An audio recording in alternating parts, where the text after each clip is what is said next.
So, what's up, guys? This is episode 8 of Young Lifters Talk. We have Daniel Harris on the podcast today. So, would you like to introduce yourself? Yeah, I'm Daniel Harris. Uh, Team USA Sub Junior. Yeah. Tell us about your accolades to start off with. I mean, it's not much to go in depth about You really. don't gotta be so humble, man.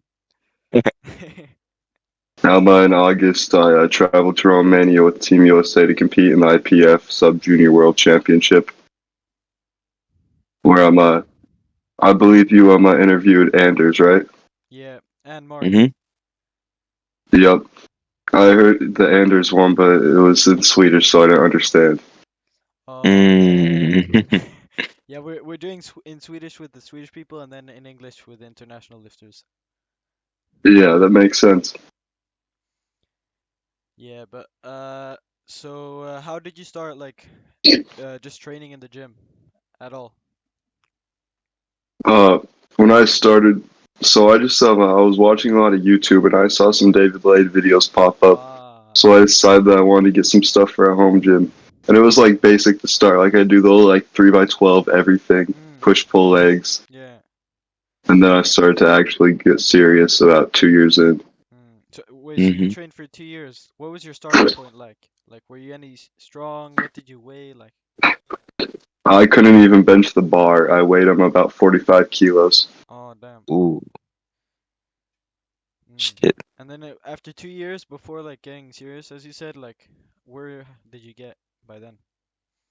I got to the point where I was squatting. About 100 kilos. Mm. Uh, bench it was what? It was around 87, 88 kilos for sets of three, but Pretty decent. nothing nothing good for that long of training.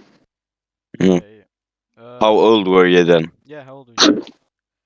14. So you Okay. started at 12. Yeah. That's early. So by getting serious, what did you mean? What happened after those 2 years? I started to actually do some research on training, on RPE systems, on diet, sleep, everything, and started to like integrate RPE and percentage based ranges into my training. I started to focus on my diet, make sure I was eating, make sure I was sleeping 8 to 9 hours a night,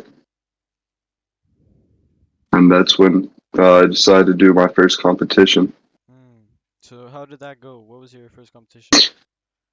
My first one was a local meet. It was on a state championship where I competed at 59 kilo, and that was back when the USAPL and IPF were together. Uh, Mm. and I got first there and decided to just keep competing. Wait, And so the you were funny, still 14 then? yeah, I was 14. What did you hit at that meet? Uh, I trying to think. All right, I squatted. I'm gonna need a second to think about that. I benched 90 kilos. I deadlifted 165, and the squat was 150. That's not bad. That's pretty good for a first meet, especially at 59. The funny thing about that was like I didn't know about baby powder and chalk and all that Oh stuff. yeah. I just had chalk. So I saw people in the back playing baby powder on their legs. So before my deadlift attempts, I put chalk on my legs. Me too. Me too, bro. Me too. What the fuck? Bro, no way. Nah, but did you go 9 for 9, or how did you do attempt selection? Uh, I went 7 for 9 that meet. Oh damn. Did you have any expectations going into it? Was it just like what happened happened? No, I had no idea what was gonna happen. Alright, alright. So after that, what happened? What was the next competitions or goals? I signed up for another local one because I qualified for nationals, but nationals was next year. So Oh, in the year before, I did 7 local competitions, just like every other month or every couple of weeks. I compete just because it was fun. yeah, yeah. I also did that my Nice. first year. I competed 6 times. Definitely a good experience. Wait, so what year was this? That would have been 2021, I believe. Oh, okay, okay. Yeah, 2021. Mm. So how did nationals go after competing so many times? So nationals was in 2022 March. Nationals went well. I had a coach at the time. I got my first coach a couple months before. Yeah. Uh, and he was supposed to show up, but he overslept. So he wasn't able to handle for me. So I was just kind of running around back there. But I managed to win that, and that got me more excited about powerlifting as I broke up. It was whatever the records were in my class. I took those and qualified for worlds. Oh, Oh, nice. nice. Was there like any strong competition, or were you ahead of the pack? My weight class, I'd say no. So then it's similar to Andrew's first experience. He qualified for nationals and then he went there without a coach and just won. Hmm. Yeah, that's how everything has had been. Worlds was the only time I had an actual handler. Hmm. So 2022 you qualified for Worlds. So what happened then? I was planning on going, but instead I went on vacation. Oh damn. Was it like your parents decided it for you or like? They were talking to me about it, and because my dad was planning on going to Israel and Greece, Hmm. and I decided that I wanted to go there instead of Worlds for that year. Damn. Alright, alright. So what happened after that? Like, I don't know. Were you still motivated to keep on pushing? Oh, definitely. Hmm. What were your numbers That at the Nats, by the way? that nationals, that I was still at 59 kilos. Yeah. I squatted 175.5. Hmm. I benched one. It was 117.5, Hmm. and then deadlifted 205. Yeah, that's not bad. Nice. That's good. Yeah. So, and how tall were you then? So you're at 59. When I was tall, was probably a couple. I was a couple inches shorter, so around 5'4", 5'5". Oh, alright, alright, alright. So what happened after your holidays when you said you were still motivated? And so right when I got back, like the day I flew back, so you do you know where Chicago is? Yeah. Yeah, stay in the U.S. Yeah, we flew to Chicago, and then drove back. It was another 7-hour drive, and as soon as I got back, the first thing I did was started squatting.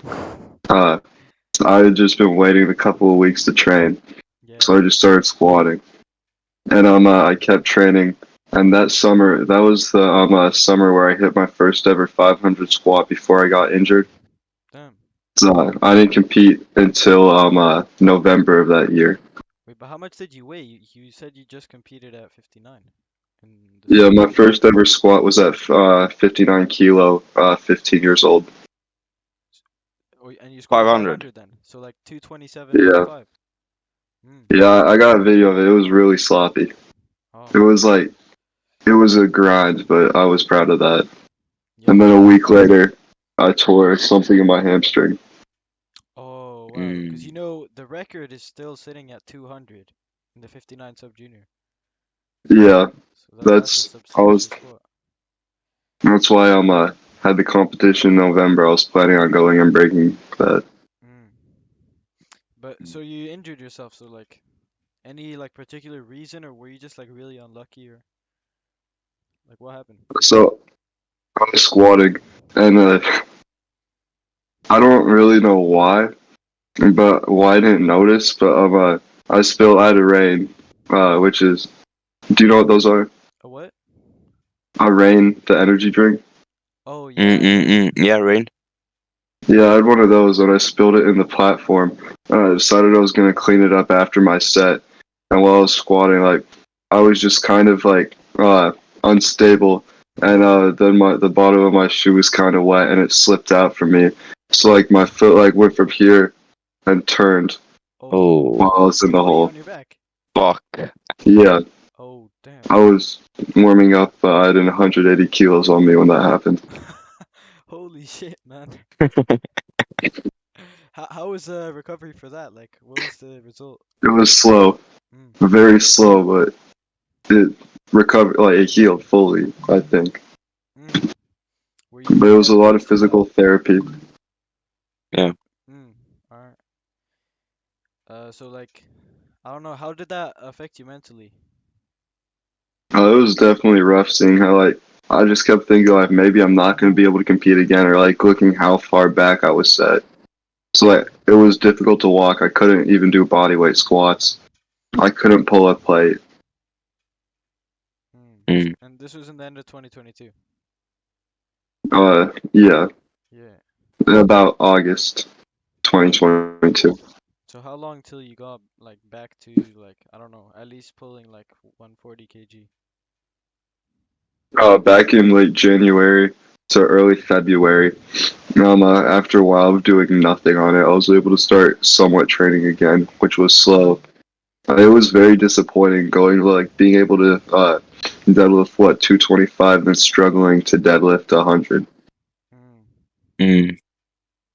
Yeah. And then you competed at PLE Nats, right? Yep, in June. Mm.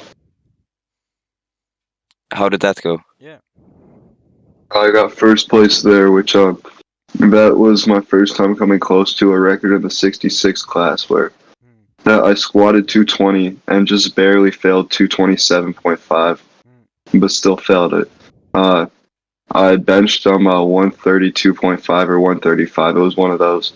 Then I failed my other two attempts. I almost bombed out on bench, Oh, no. and then deadlifted 220. Mm. But so you were already in 66 then. Did you like put on a bunch of muscle while you were injured, like more bodybuilding training or what? Yeah, I did a lot of like I was training shoulders 3 times a week, back 3 times a week, chest 3 times a week. Like my split was like I did push one, pull one, push two, pull two, arms, then back and shoulders. Nice, nice. All of this in your home gym? No, I was training at an actual gym at that time. Ah, alright, alright. Yes. So you did that performance at Nats. What did that lead to? Like, so you got qualified for Worlds or? Yeah, which I Mm. wasn't sure how that would go because I did how many attempts did I hit? I went 4 for 9, Oh. but I hit the qualifying total. But I like even though since I went 4 for 9, I thought I wouldn't go. Mm. Okay. How do you get qualified for Worlds in the US? Because here in Sweden, you like you basically just have to do numbers that are like competitive, and then they have to choose you because they don't choose a lot of people even if they're good enough. You have to like have experience and stuff. How is it in the Yeah. US? Here you have to win your weight class, but you also have to hit a qualifying total. Then on top of that, typically you have to like go at least like 7, 8, 9 for 9 to show that you can like actually hit your attempts. Mm-hmm. What are those qualifying totals looking like for the sub juniors? Like what is I have no, you don't know? I don't know, but it was low. Okay. Okay. They were in like the low to mid fives. Yeah, yeah, that's it's not that high for 6'6". Yeah, so you got qualified for Worlds then. So like how was it looking into Worlds? Were you like keeping an eye on your competition? Were you aware? Or was it just like another competition and you've never faced anything yet? So you were what? Yeah, I just trained. I didn't really think about anyone else who I was competing against. Mm. I just kind of trained. But then it was about a month out, about a month or so out. Somebody from Team Sweden, I don't even remember who it was, told me that Anders like daily was talking about me or talking shit. I was like, bro, I thought we were like gonna be friends here. Like he's a cool guy. I'm saying Anders was cool there, but like I know a lot of people like there's that mindset of you have to like you Rivalry. gotta like exactly. Yeah, yeah. But that was my first time experiencing that because at every other competition it had been I compete, I do that, then everyone else 50 or so kilos below. Mm. So it felt nice to have some actual competition Yeah, there. yeah. Would you say you're like it motivates you extra to actually compete against someone? Yeah, I would say it does. Mm. So what were your like heaviest lifts going into Worlds? How was it looking like performance-wise? In the gym, I squatted 237.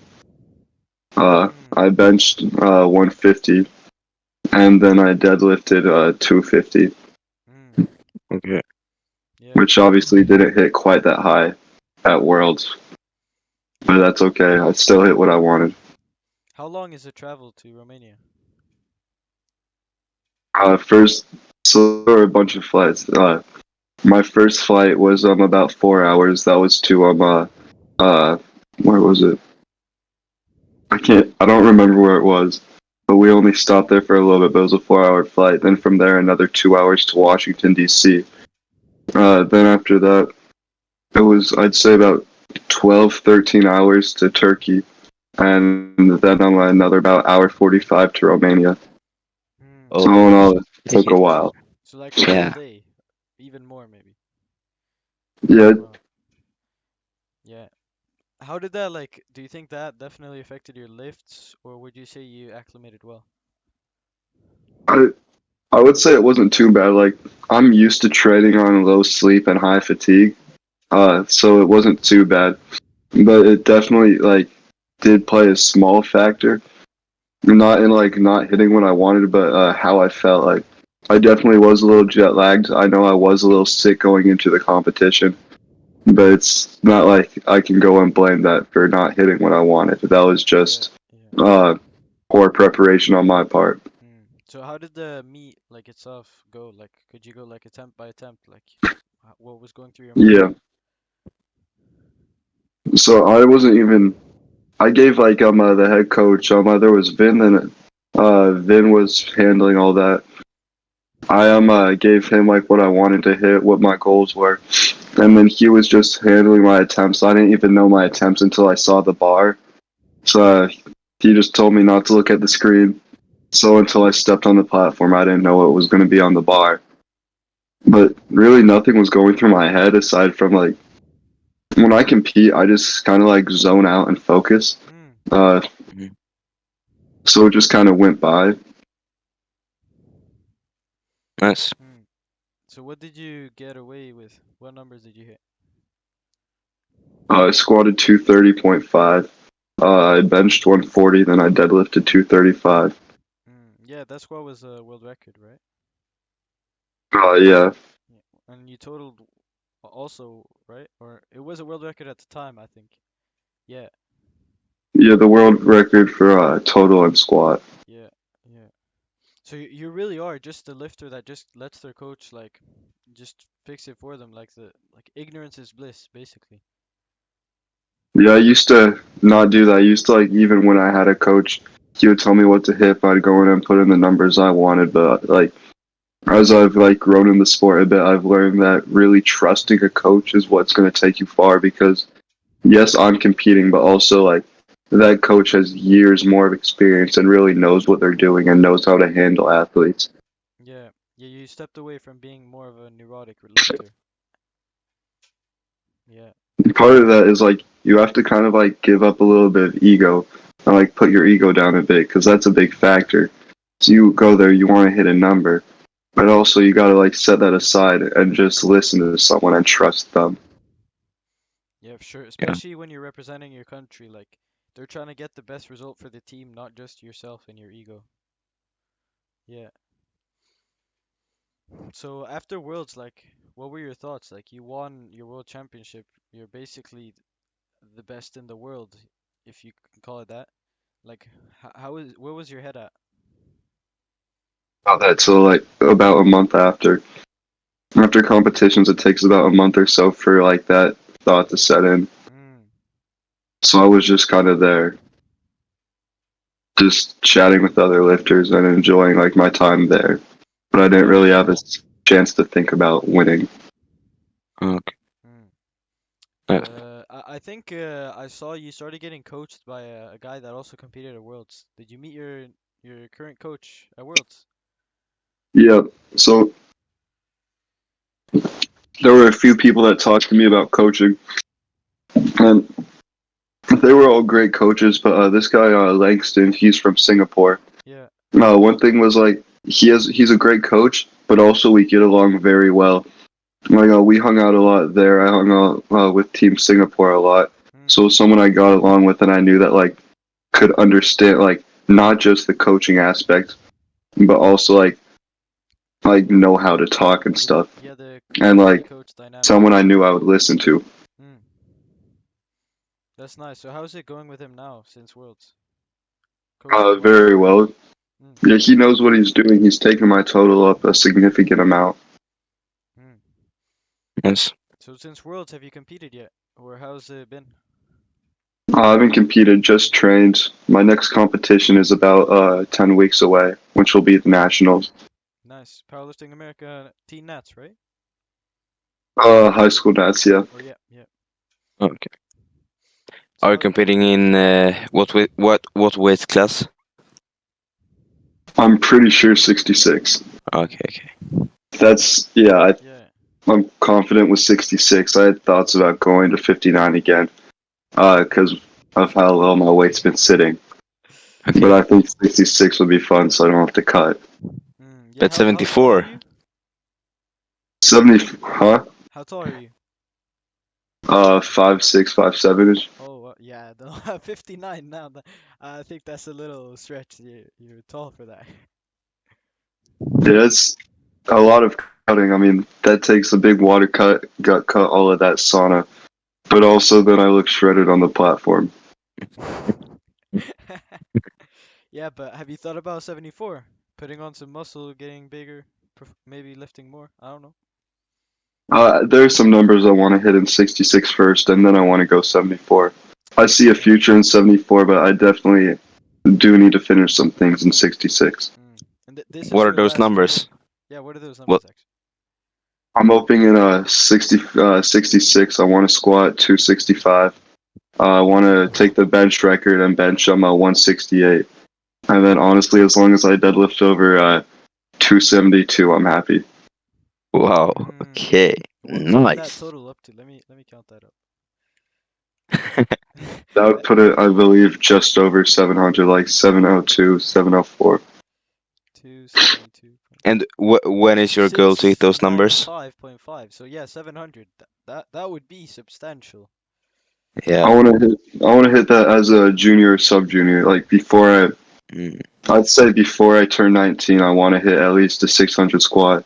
You turn Okay, 19 so like next year, in a right? 2 years time, 2 years time. Yeah, Yeah. Mm.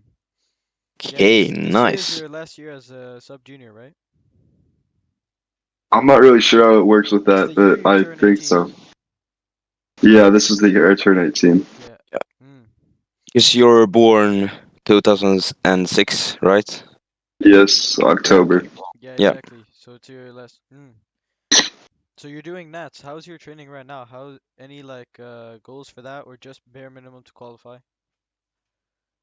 Uh, at Nats, I do want to squat 250. I'd say 250 would be a nice little goal for there.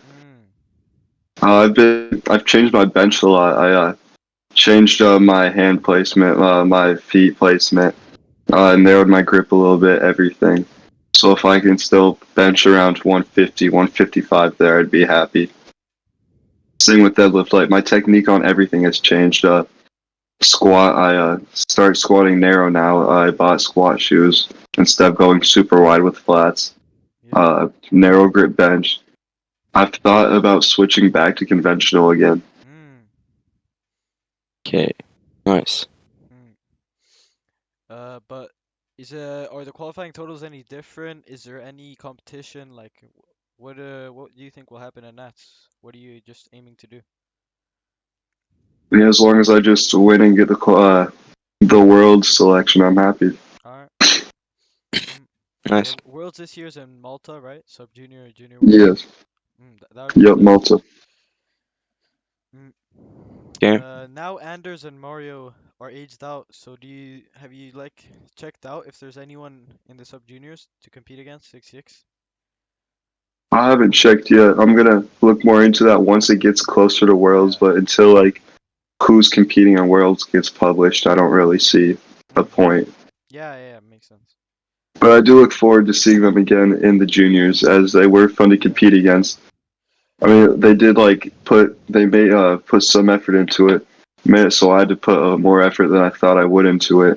Mm. And also, they're like very great people, very respectful athletes. Yeah, for sure. So I do look forward to competing with them again. Yeah, I can tell you that Mario, he's already a 74.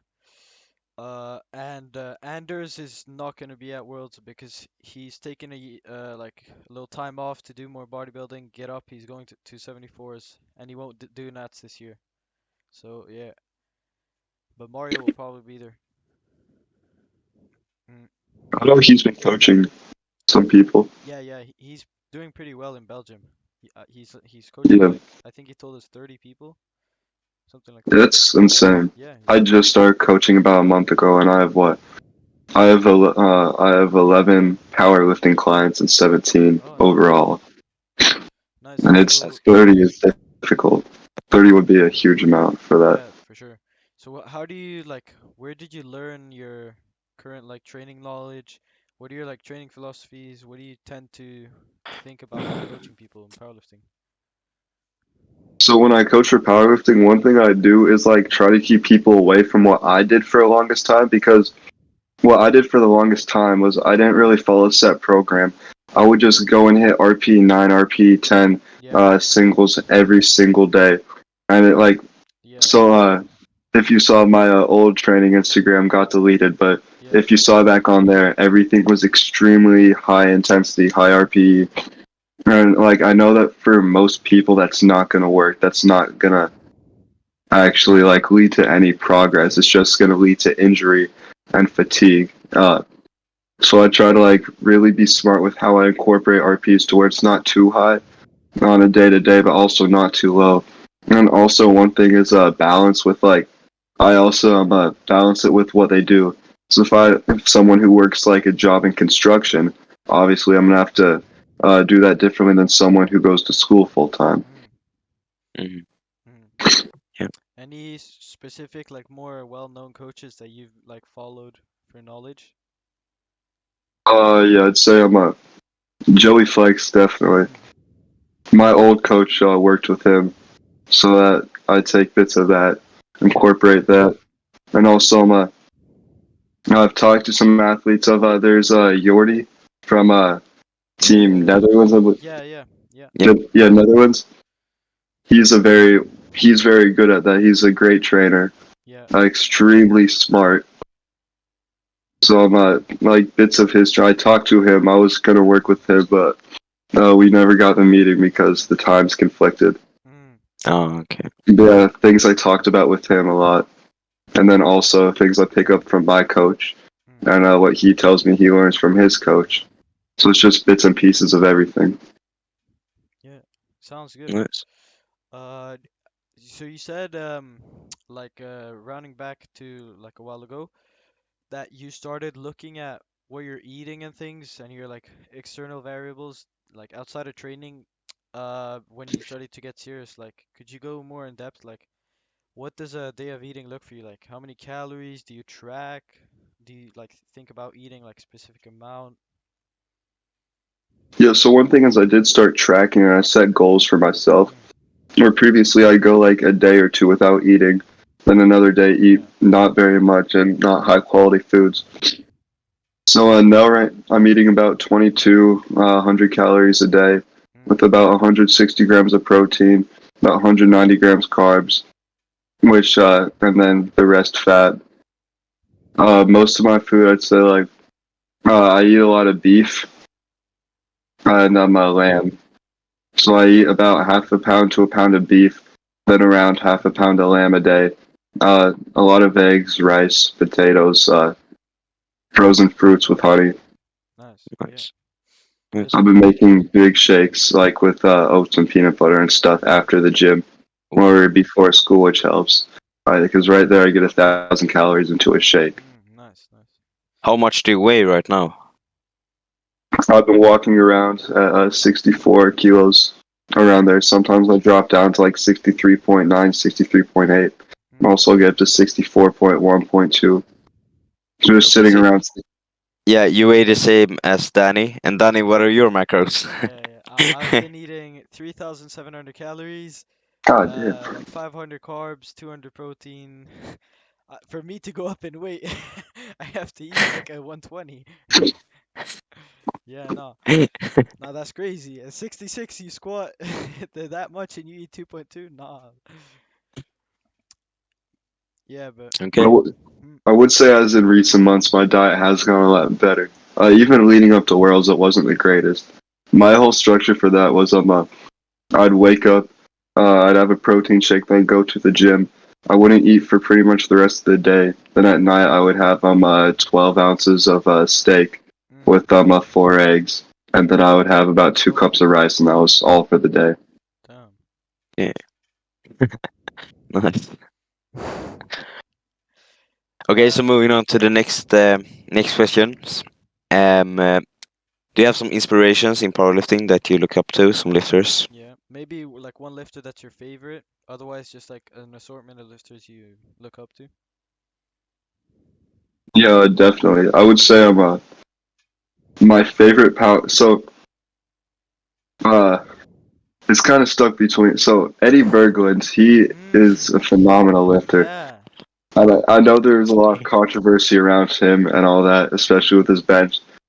But one thing is like he's an extremely good power lifter, and at the same time, he's a nationally ranked weightlifter, which is something that I want to get more into in the future. So that's crazy to see. And then also, hmm, I mean, obviously Taylor Atwood, Russell Orhe, Okay, they're nice. or old Taylor Atwood. He's still a phenomenal lifter, but it's at the point where he gets like. I think that his age might be kind of getting to him. Yeah, I mean, he's in his Yeah. 30s, and now we have Perk. Full-time job. Mm, he has Yeah, kids exactly. too.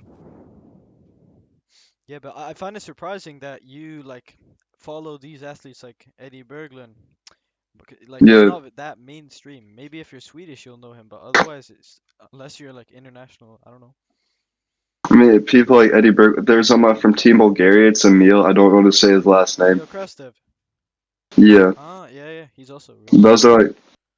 those are some of the people I look up to more in the sport. There's I mean Austin Perkins. He went to college. I like a lot of his training he did before he got injured was in the same state that I live in. In Nevada. So there's like, huh? He went to Midland in university. Nebraska. Yeah. Yeah, yeah.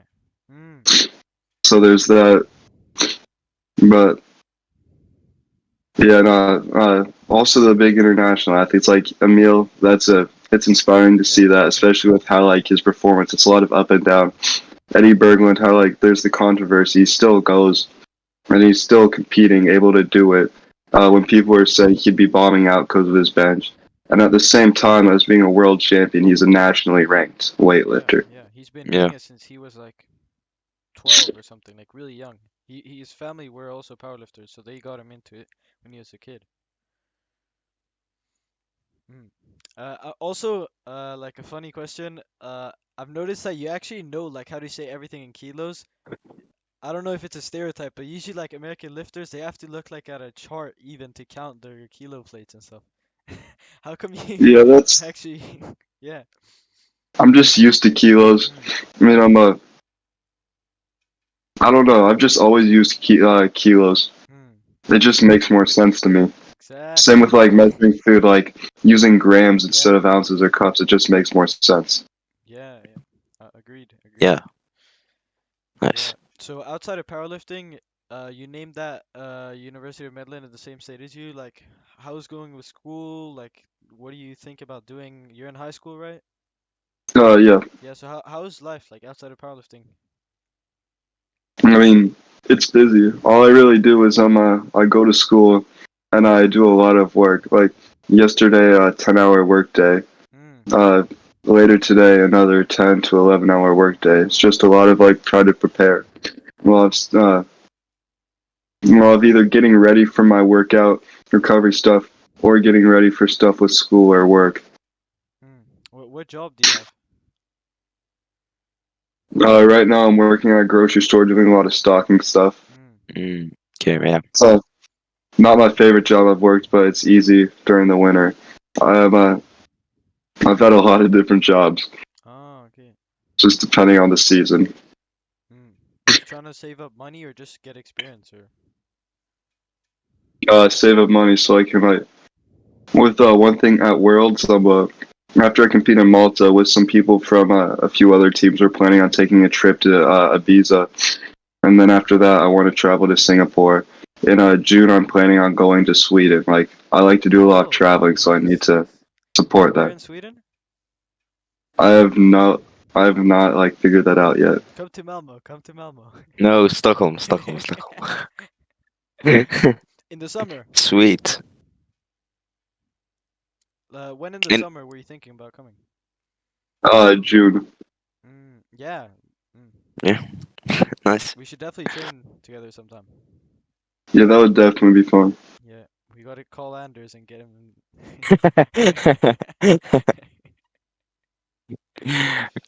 um, but are you thinking about college? Like, I don't know. I think it's different in the U.S. Like with like money and stuff. It's way more expensive, right? Yes, it's expensive.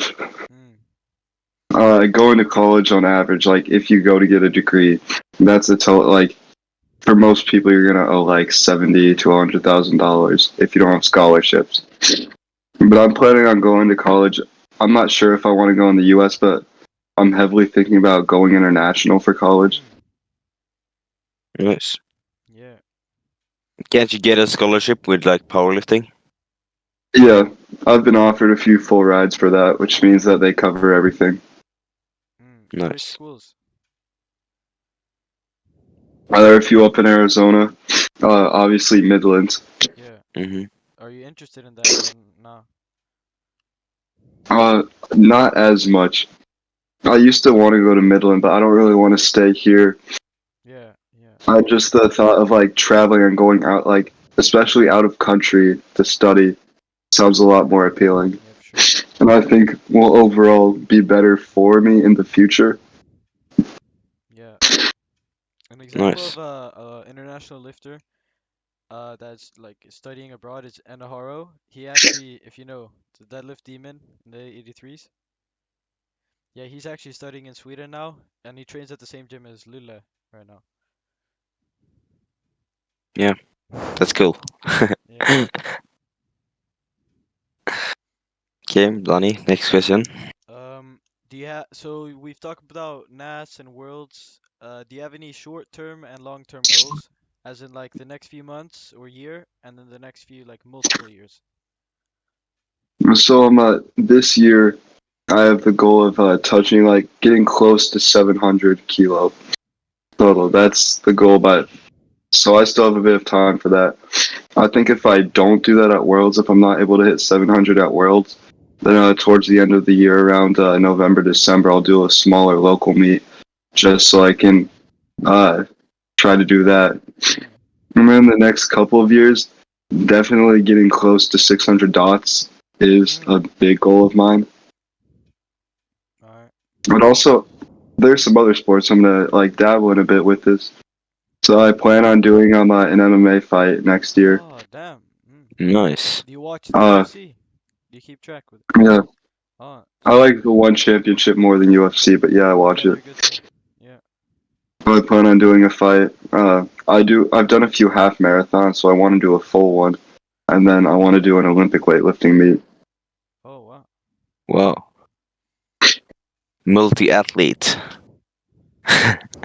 Who's your favorite Okay. Maybe, fighter if you watch the maybe two UFC? of those are called athletes. Or one championship, like who's your favorite fighter overall? Hmm, I would say how do I say his name? It's like Sawan Chi. He's a super light fighter. I haven't heard him. He's from Thailand. Oh, Thailand. is he a kickboxer? He fights Muay Thai. Yeah. Yeah, yeah, yeah. Mm. Yeah, my Okay. current powerlifting coach, he was actually second at Junior Worlds in Muay Thai a few years ago when he was in Really? his early 20s, yeah. But then he started powerlifting. Yeah. Well, I think Lule, you can continue to the next question. Okay. Okay. Yeah. We're coming to the end of the podcast, and we have some like random questions that we want to ask you just to finish off and get to know you more. So Alright. first off, what kind of music do you listen to, and do you have one song that you can recommend to the listeners? Yeah, like if you're gonna hit a big PR, like any certain song. I'd say I listen to a lot of rap and a certain song. I like Blickathon. It's an American song. It's by the rapper Ruga. But yeah, there's that. Or I do listen to a lot of Lil CJ. Yeah. Nice. Favorite meal? Favorite meal? Yeah, meal. Steak, eggs. Nice. Favorite exercise in the gym? It could be like SBD, like any of the lifts, or just a bodybuilding exercise, anything. I love squats and pull-ups. Nice. Good answer. I'll tell that I Yeah, like squats. yeah, squats. Good. Favorite movie?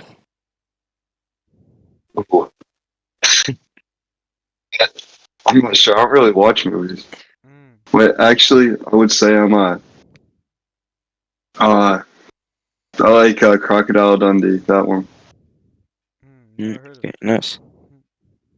Mm. Okay, so in your opinion, who is the best powerlifter in the world right now?